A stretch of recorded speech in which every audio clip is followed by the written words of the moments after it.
one of the challenges is that we know that the brain isn't fully developed, that that impulse control, planning, organizing, and that prefrontal cortex isn't fully developed until young people are 24, 25, 26 years old. We as adults sometimes look at our children and we see them in these large bodies, football players, actors, actresses, whoever it is, our own children. And we think they're so talented, they're so smart, that we tend to compare them to adult bodies.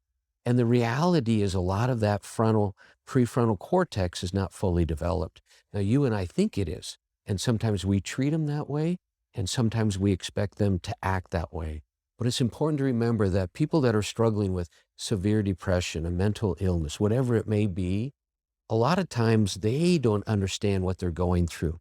It's difficult for them to describe their feelings, and a lot of times they're embarrassed, they're ashamed. They don't want anybody to know. I visited with a young man who had been hospitalized for attempting suicide. They brought me in to work with him.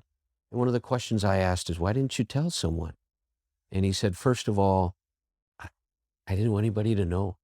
I thought I was the only one.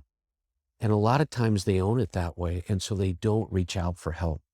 So for the rest of the presentation, I want you to think about and have the thought in your mind that if you see someone struggling, don't ask them if they need help to come to you.